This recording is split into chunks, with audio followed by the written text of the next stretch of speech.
Live from Tampa Bay streaming news leader, this is ABC Action News, taking action for you. I feel like it's still planning. They had time to be ready for this, and they're not. Breaking right now at 11, a deteriorating environmental crisis now impacting people's homes. We have live team coverage on the toxic water leak at Piney Point and the expanded evacuation orders coming down late tonight. Good evening, everyone, and thanks for joining us. I'm Wendy Ryan. And good evening, I'm Jameson Euler, anchoring our special coverage from Manatee County outside of the Piney Point evacuation zone tonight. I'm out in the field this evening to provide more context to this major story. For years, community leaders have been trying to figure out what to do about the contaminated water at the old Piney Point phosphate mine right off of US 41 near Port Manatee. And now it seems things are finally coming to a head with more water leaking out of a containment area, triggering evacuations tonight. This map shows the areas under the latest evacuation notices. The notice extends west to US 41 and now covers the neighborhoods 1 mile north of the gypsum stack, which is on the brink of collapse if the latest leak is not stopped. If the gypsum stack can't hold, residents have been told hundreds of millions of gallons of water could spill into Tampa Bay and cause a major environmental disaster. Throughout the next half hour, I'll be digging deeper into how we got to this point, why every plan of action has seemed to not work over the years, and the consequences of that toxic water if it spills into the bay. But first, let's get right to ABC Action News reporter McKenna King. McKenna, you just got out of an update from the county about this quickly evolving situation. Jameson, that's exactly right. Manatee County officials just met with Senator Jim Boyd and Representative Will Robinson to give residents an update on the situation as it stands this evening. Now, County Administrator Dr. Scott Hope says he believes they've got everything under control. Still, they're trying to empty 700 million gallons of water out of that retention pond, and they're putting it right into Tampa Bay at Port Manatee. Now, County Administrator Hope says they're actively emptying 22,000 gallons of water every minute into Tampa Bay right at that port. And at this point, he says it will likely take between 10 and 12 days before the pond is completely empty. But as far as when people who live in the evacuation zone can get back into their homes, he says that is a moving target. While it is a small residential area, there are still between 15 and 20 homes with families and animals, all under a mandatory evacuation notice.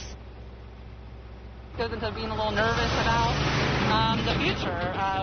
We live out in the country on 6 acres, and we live on a well. So is this going to get into our well water? How long has it been leaking? Is it safe to bathe my children in it? Wash my dishes in it? How long the long-term effects are going to be? And then we're avid boaters, and we fish, and you don't want to see that being dumped out into your beautiful bay. The original evacuation zone this afternoon was in the areas to the south of the retention pond, but the sheriff's office noticed another leak later in the day up from their helicopter, and that was affecting the north area of the pond. That's when the county widened the evacuation area to the north as well. County Administrator Hope says the Department of Environmental Protection is on site 24 hours a day monitoring this situation. If we are only dealing with the current situation, that they should be able to offload a majority of the water in that 177-acre area within 10 to 12 days, and then it would be saved. The other structures are far more stable at the moment. This happens to be the highest one. And it's one that has been perhaps the least stable. Our top priority is getting through this emerging problem, this instant problem, this emergency that we have today, and we'll get the money. We'll solve the problem. This has been our top legislative delegation priority for at least a year now. And I said this to the press a couple days ago. This quarter-century debate on what to do with this property needs to come to an end. County Administrator Hope says the majority of the water in the retention pond is silt and salt water from a dredge project in Port Manatee several years ago. He says the water has a pH balance around 5.7 and that it is safe to put back in at the port, but that water is still contaminated. And some good news, DEP is on site and they are actively testing the drinking water in the area to make sure it stays safe for residents. And at this point, we have had no update otherwise. Hope says they're also trying to back up support of the southeast wall of that retention pond to prevent a total collapse of the gypsum stack. He also says that this administration is committed to solving this problem once and for all. Reporting live in Palmetto, McKenna King, ABC Action News. McKenna, thank you. And anyone who's lived in Manatee for a while knows this is not a new problem. For decades, the contaminated water at Piney Point has plagued the Tampa Bay area. Even 15 years ago, a top state regulator called it one of the biggest environmental threats in Florida history. ABC Action News reporter Wendy Lane has been following the county's struggle to find a solution and takes us deeper into what many have called a ticking time bomb. When owners abandoned the Piney Point phosphate mine in 2001, they left behind an 800 million gallon problem. These elevated ponds, called gypsum stacks, are full of contaminated water produced as a chemical byproduct of mining. And getting rid of 800 million gallons of toxic water isn't easy, like State Representative Bill Robinson said in December. We've been trying to solve it for 10, 20 years, and nothing has happened. Because where do you put toxic water? The county, state, and HRK Holding, who currently owns the property, have worked for years in finding a solution. We need to find a way that is the safest means to handle this contaminated water. The county decided the best environmental option is to move the water from above ground to a deep water injection well 3,000 feet below. But that idea is still waiting state approval and funding. Now, for decades, the sitting bowls of toxic water have constantly threatened the surrounding community. We did a story back in 2014 on the same issue when nearby farmers were begging the county to step in. All of us who require this natural resource. Another fear has been the water leaking or overflowing into Tampa Bay that is right next to it. The contaminated water could cause algae blooms and large fish kills, similar to red tide. And worst case scenario would be the sacks becoming weak and collapsing, flooding the entire area in toxic water. For all of these reasons, Manatee County made finding a solution to drain the toxic water at Piney Point their #1 priority in 2021, before it's too late. We keep kicking this can down the road, and one of these days it's going to come back, and we're going to have a mess. In Manatee County, Wendy Lane, ABC Action News. And as of yesterday, at least 25 million gallons of that toxic water containing nutrients like nitrogen and phosphorus have been discharged into Tampa Bay. So tonight, I reached out to a geochemistry professor at USF to ask him what environmental impacts we could see from this wastewater dump. The main impact of this will probably be a large-scale algal bloom that can result in sort of crowding of the water and causing fish to die, which has its own bad effects too. Then the water becomes rather foul-smelling. It can impact other things that eat those fish or elsewhere too. So it has a sort of a food web impact. And algal blooms are something that we've come to know here all too well in recent years with red tide. We also reached out to Congressman Vern Buchanan's office, who oversees this area of Manatee County, saying in a statement tonight, quote, "This is extremely serious. The state and the county need to work together and resolve this as quickly and safely as possible." There's still a lot of ground to cover with this big story that impacts people through all our communities. So we wanted to know more about the contaminated water that's already gotten into the Bay and which parts of the Bay Area could feel the biggest impact. That part of the story is just minutes away, but for now, I want to send it back over to you, Wendy. All right, Jameson, thank you. We'll check back with you. Live from Tampa Bay streaming news leader, this is ABC Action News, taking action for you. Right now at 11, a catastrophic collapse. Nearly 100 people are unaccounted for in the rubble of this Miami condo building. Oh my God. Everything evaporated in an instant. It's enormously devastating.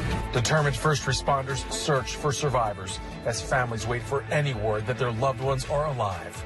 We're a really small community here in Surfside. So this is going to take some time for the community to get through. We have team coverage on this tragedy unfolding in Florida. The resources the governor is promising for the victims. They're going to need housing. They're going to need arrangements for the foreseeable future. Plus, what it takes to conduct a search and rescue operation like this one. And right now, here's a look at Surfside in South Florida, where the painstaking search for survivors will continue throughout the night. This nearly 24 hours after a condo building partially collapsed. The governor has declared a state of emergency for Miami-Dade County. And at this late hour, we've just learned FEMA is prepared to provide specialized search and rescue teams to Surfside. Good evening, everyone. Thank you for joining us. I'm Wendy Ryan. And I'm Jamison Euler. We've been showing you these heartbreaking images all day of the piles of debris that used to be homes and balconies. We got our last update from first responders right around 8:30. At that point, one person was confirmed to have died, with 99 other people still unaccounted for at the Champlain South Towers. That includes relatives of the First Lady of Paraguay. Officials say it is possible some of those 99 people may not have been in that building at the time of the collapse, but they will keep searching throughout the evening for anyone who could still be trapped in the rubble. We just wanted to let you know, as the day comes to an end, that their day does not. You never want this to happen anywhere, but we are blessed in this community to have literally the best people in the world in urban search and rescue. More than 100 others have been accounted for, twice as many as first thought. So that's a glimmer of hope on what's been a very tragic and shocking day. But some families are still waiting for answers, like Soraya Cohn, who says her husband and brother-in-law are still missing. My 12-year-old daughter, who's absolutely beyond in shock. She's so close to her father. Do you still have hope? Honestly, no. Why?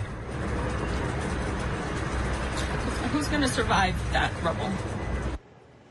We have team coverage on that building's collapse. Let's begin with ABC Action News reporter Ryan Smith, putting today's devastation into context for us tonight. Ryan? Wendy, that's right. We want to take our viewers through this process step by step of that catastrophic collapse there in South Florida. First up, take a look from this satellite image. You can see the area impacted right here. This area of that 12-story building now remains as rubble. This L-shaped area just to the left from this vantage point, that is the portion of the building that is still standing. Now, to give you another glimpse at this devastation, take a look at these aerial images into us from news crews down in South Florida, searching for the rubble for survivors at this hour. Those search crews are working around the clock. A Herculean effort underway.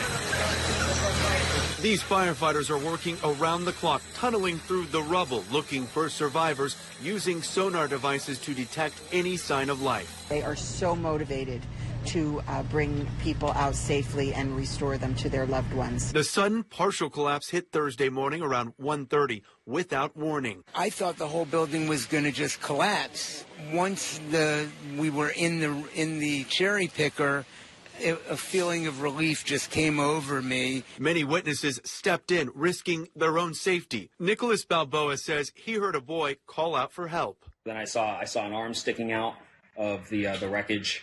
And he was screaming, can you see me, and whatnot. And so we wanted to stay with him, make sure that, we got fire and police over there. So I was able to signal a police officer using the flashlight of my phone. Governor Ron DeSantis issued an executive order opening federal help for displaced survivors.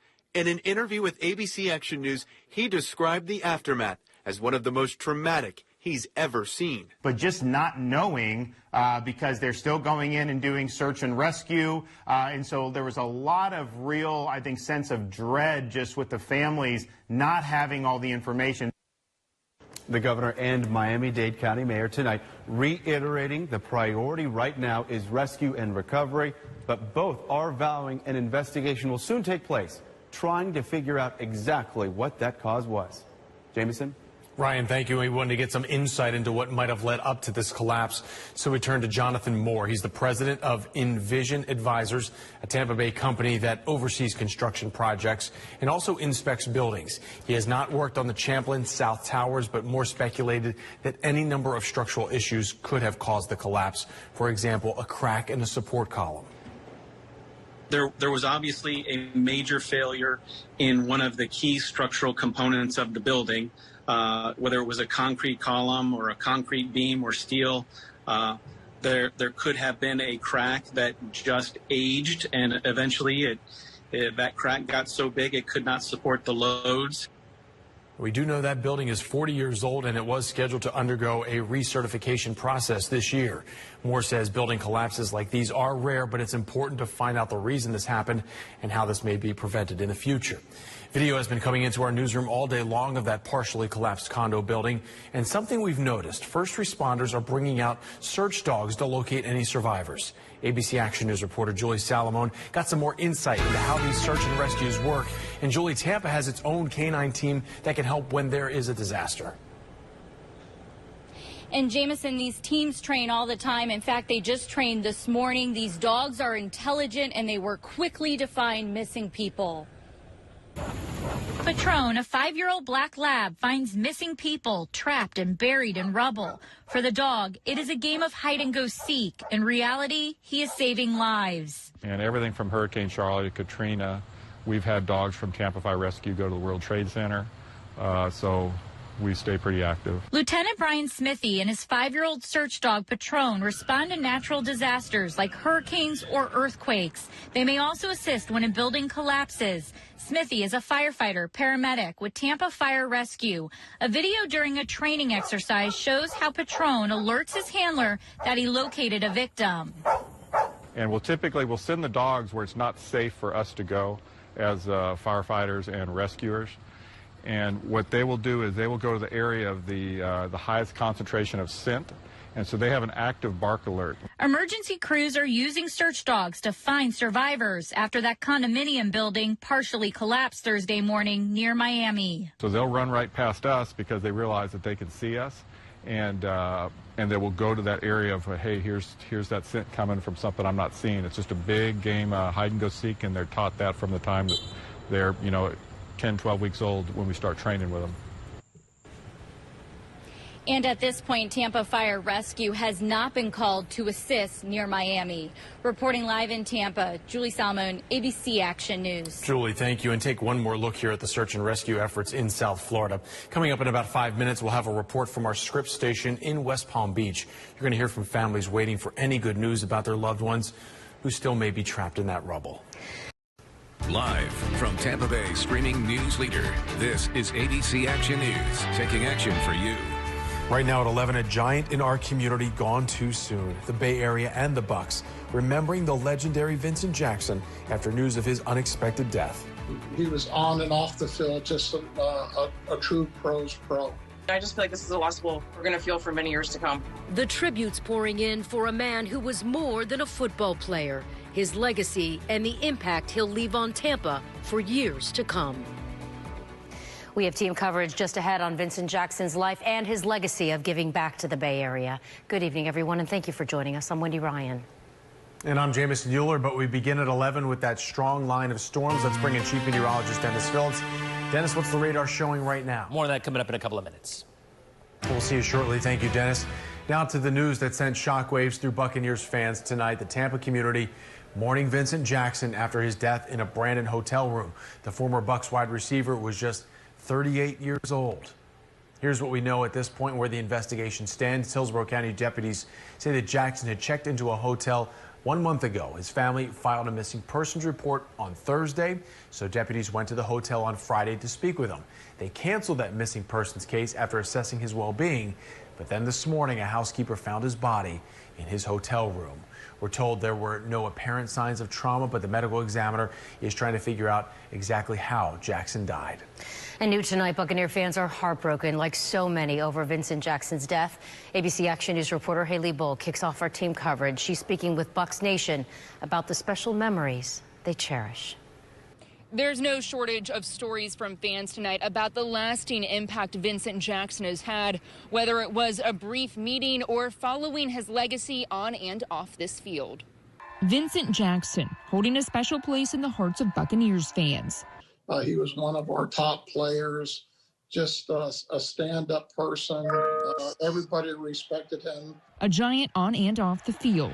He was on and off the field, just a true pro's pro.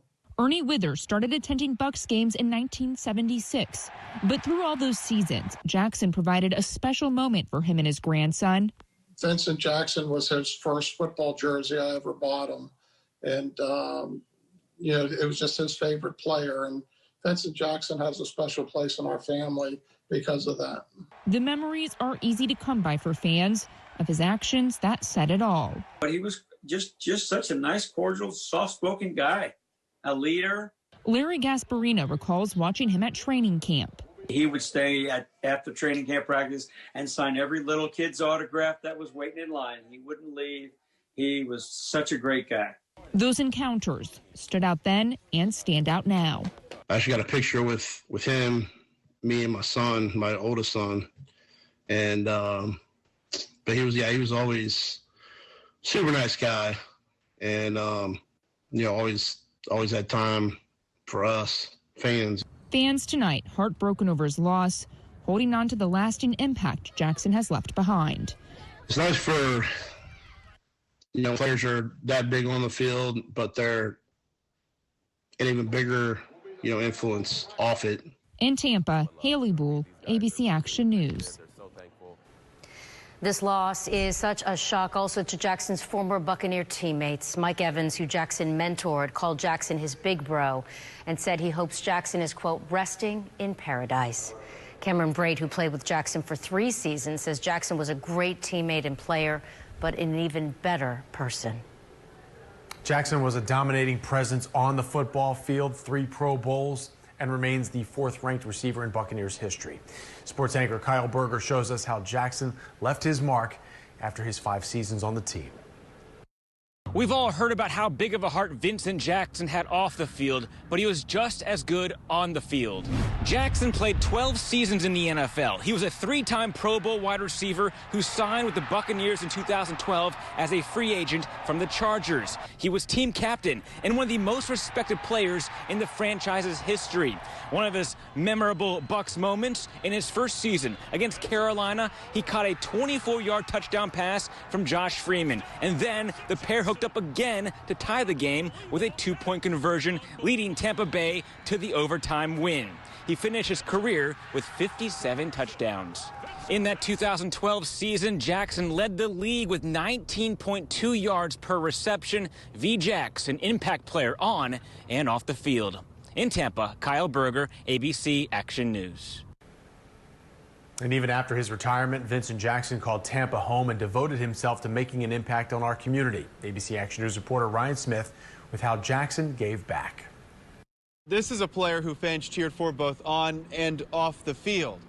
Tonight, so many are remembering Vincent Jackson's countless contributions to the Tampa Bay community, specifically military families. I just feel like this is a loss we're going to feel for many years to come. Like no one else, Vincent Jackson helped connect military families to the Tampa Bay community. In 2017, we learned his own childhood inspired the mission behind his Jackson in Action 83 Foundation. It's something that I grew up in, being in a military household as a kid, and traveling around and knowing the nuances and the obstacles that military families face. So it's important to know that, those kids can kind of be specialized and maybe get their own specific scholarship. In December, he teamed up with Blue Star Families, providing holiday care packages to 20 military families. The organizer then remembers Jackson as a local star who genuinely cared. There were so many other worthwhile causes he could have chosen that were more glamorous, I guess you could say, and he picked military kids. And I just feel like, for me, that just speaks volumes of what a kind person he was. Tonight, many remember Jackson as a gifted player and caring person. Former teammate Gerald McCoy calling him the ultimate pro. And Bucs GM Jason Light says Jackson was, quote, a great Buccaneer who built his legacy on this community by always being there for hundreds of military families. I just hope our military families can rally around his family and we can show him the support that he's shown our families for all these years, and just let them know that they're loved, and we're not going to forget them. And when you talk about his extensive impact here in the community, that certainly translated to the team as well. The Bucs naming him their Walter Payton Man of the Year 4 years in a row. Outside Ray J tonight, Ryan Smith, ABC Action News. We expect to hear more about Jackson's philanthropy and his legacy over the coming days. Right now on abcactionnews.com, we've got this article devoted to the tributes to his life. Everyone from the mayor to MacDill Air Force Base reflecting on the impact he made in the Bay Area. Our condolences to his family and loved ones. Live from Tampa Bay streaming news leader, this is ABC Action News, taking action for you. Right now at 11, Gabby Petito's fiance is officially a wanted man. A federal arrest warrant is now out for Brian Laundrie, the man who's been the focus of a challenging search in a swampy Sarasota County preserve.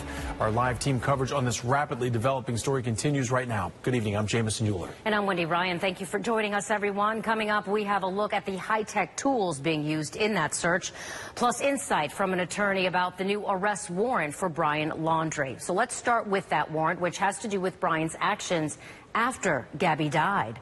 The warrant allows law enforcement to bring Brian into custody once he's found. But the investigation continues into Gabby's death. Remains belonging to the 22-year-old from Northport were found in Wyoming last weekend. The FBI is saying no piece of information is too small or inconsequential. ABC Action News reporter Julie Salamone leads off our coverage live from Northport tonight. Julie, bring us up to date on the search for Brian Laundrie. Jamison, authorities have been outside the Carlton Reserve till about 7 o'clock tonight, and that is 25,000 acres of land they have been searching. Northport police saying late tonight that they did not locate anything in today's search, but they will be back out there again tomorrow. Meanwhile, here in Northport, outside City Hall, a growing memorial for Gabby Petito. The FBI announcing Thursday a federal arrest warrant has been issued for Brian Laundrie following the death of his fiancée, Gabby Petito. According to federal documents, Laundrie used a Capital One bank debit card and a personal identification number for 2 accounts between August 30th and September 1st in Wyoming. The warrant allows authorities to arrest Laundrie for unauthorized use as the FBI and partners across the country investigate the facts and circumstances surrounding Petito's death. Authorities located human remains belonging to Petito over the weekend outside Grand Teton National Park in Wyoming. They have not released the cause of death, but called her death a homicide. Florida's governor addressing the state's search efforts to find Laundrie. We're in this fight. We want answers and we want justice. Numerous law enforcement agencies arriving back at the Carlton Reserve Thursday for the 3rd straight day. They are searching nearly 25,000 acres of land looking for any signs of Laundrie. His parents telling police he went on a hike there more than a week ago and never returned. The area is flooded and crews must watch for snakes and alligators. See what we can find. We're covering many acres, so we need all this manpower and all the staff. Authorities are using drones with advanced technology to search. They are also using sonar equipment, boats, and swamp buggies. These swamp buggies are important for us because you're at higher altitude looking down and you can get into the deeper water, the deeper marsh. About 75% of this area is underwater, so we can't see how deep it is. Outside Laundrie's home, cameras caught his parents leaving Thursday morning and returning home with a Mustang, the same Mustang the FBI seized earlier this week while serving a search warrant at the house. We need justice in this case. And we want to point out that those federal documents, that arrest warrant, does not state what credit card Laundrie used or what he purchased. Reporting live in Northport, Julie Salamone, ABC Action News. Julie, thank you. We want to zero in on that warrant for Brian Laundrie, a federal charge for unauthorized use of a credit card. So I reached out to former federal prosecutor and now prominent Bay Area defense attorney Stephen Crawford. I wanted to know why this seemingly minor charge here. Crawford told me in his experience this warrant can be used to temporarily hold Laundrie for another warrant that could be coming down the pike. There's a process to this. Listen. I have a sneaking suspicion that Wyoming is busy and that their grand jury has met and that a grand jury has handed down an indictment for murder and that arrest warrant is sealed and they will wait until they find him. Then if he's arrested in Florida, they will serve him with that arrest warrant from Wyoming and then they'll ship him back when they get a chance to ship him back. Of course, all of that hinges upon police tracking Laundrie down wherever he is tonight. Meanwhile, a local law firm is trying to sweeten the deal in the search for Brian Laundrie. Buhoff Law is offering $20,000 for any information leading to his exact whereabouts. A reminder, any tips about this case can be called into the number on your screen. That's 1-800-FBI, call FBI rather, or 1-800-225-5324. More than half a dozen law enforcement agencies are assisting in the search for Brian Laundrie. And ABC Action News reporter McKenna King continues our team coverage live outside the FBI field office in Tampa. And McKenna, the collaboration between the FBI and other agencies is really crucial when it comes to a case like this. That's exactly right. The search for Brian has brought together both federal and local resources, each of which provides a different set of skills. And when you're searching over 25,000 acres, you need all the help you can get. It's a search area larger than the city of Clearwater, and the terrain inside the Carlton Reserve is rough, to say the least. It's not only just walking through grass, but this could be, in areas that we can't even access. For the last 5 days, the Lee County Sheriff's Office has been using their latest drone technology, the Dragonfish, to assist in the search. It can go over 18.6 miles away from the operator while we're viewing exactly what it's seeing. It has all the capabilities of a helicopter. It has the infrared. It has, the FLIR. Whether day or night, Sheriff Marcino says there's no hiding from this. It's able to scan a 25,000 square, parcel that may be underwater. You may have trees, debris, grass, whatever it may be, but still be heat seeking. So if someone happens to be hiding or there is a person somewhere, we're going to find them. It can stay in the air for up to 2 hours, and it can maneuver to places that a helicopter may not be able to, at a fraction of the cost. Where a helicopter costs $2,000 an hour, roughly, give or take, our drone is 75 cents an hour. But whatever the cost, he says they'll do what they can to bring this search to an end. We want to conclude this investigation. It's tragic. Our thoughts and prayers are with the family, but we will do everything we can to bring closure.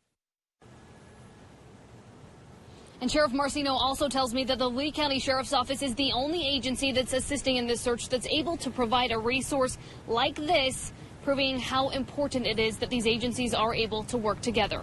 Reporting live in Tampa, McKenna King, ABC Action News. McKenna, thank you. Police in Moab, Utah will investigate how its officers handled an incident involving Gabby and Brian last month. Someone called 911 on August 12th to say he saw the couple fighting and that Brian had slapped Gabby. But in this body cam video, an officer is heard saying Gabby was the aggressor. No charges were filed in the case. Moab police say they're unaware of any breach of police department policy from this incident, but they will conduct a formal investigation into what exactly happened. And as we continue to get updates about this case, capturing headlines nationwide, we'll send out push alerts through our free mobile app. There have been fewer news conferences in recent days, but of course we will cover anything that happens on our free streaming news channel. And good evening, I'm Jamison Euler here at ABC Action News. We've made a commitment to go in depth on the issues that impact our community. Today, I'm taking a closer look at hiring in Tampa Bay 1 year after hundreds of thousands of Floridians lost their jobs during the COVID-19 pandemic. We'll show you the local businesses looking to hire right now and the resources to help workers rebound after such a tough year. But for now, though, I'm going to send it back into the studio to my co-anchor, Wendy Ryan, for tonight's other headlines. Wendy? All right, thanks, Jamison. We'll check back with you in just a bit. Continuing our in-depth look now at hiring in Tampa Bay 1 year into the COVID-19 pandemic.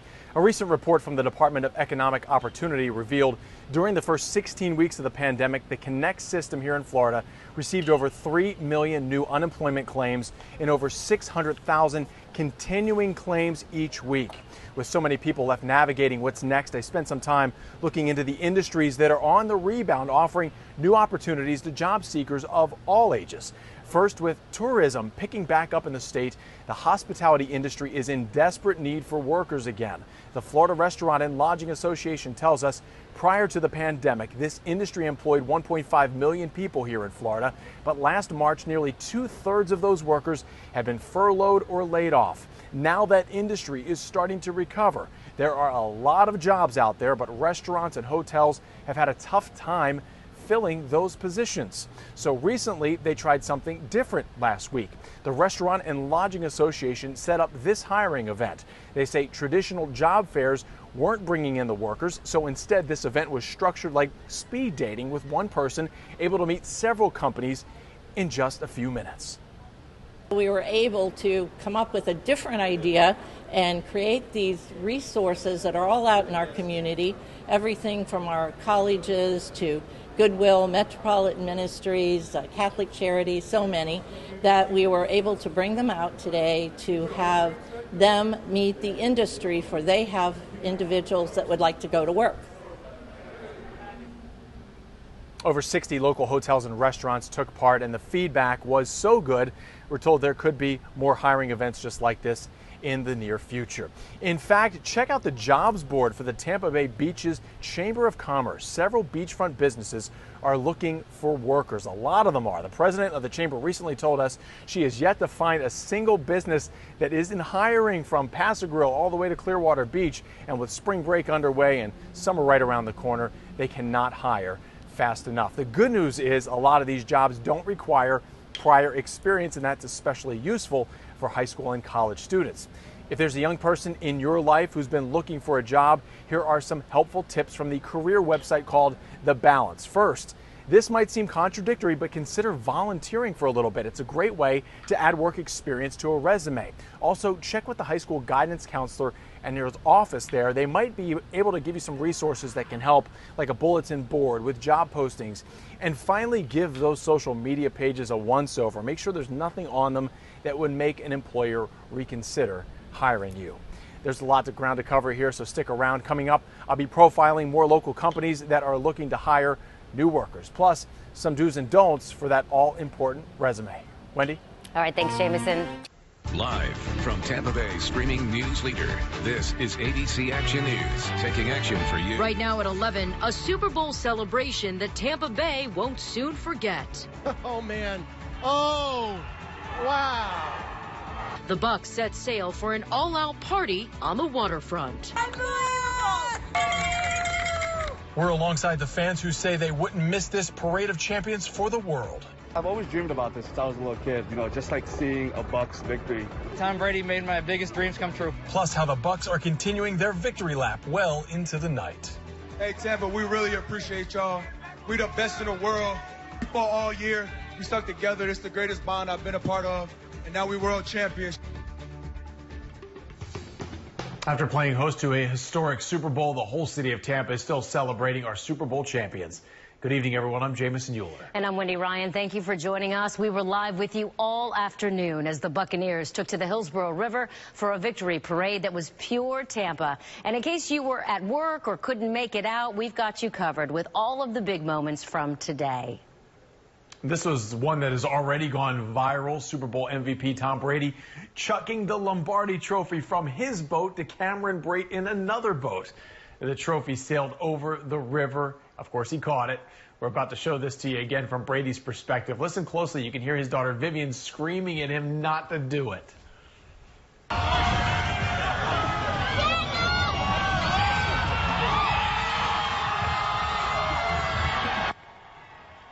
And the crowd goes wild. I was there along with Dennis.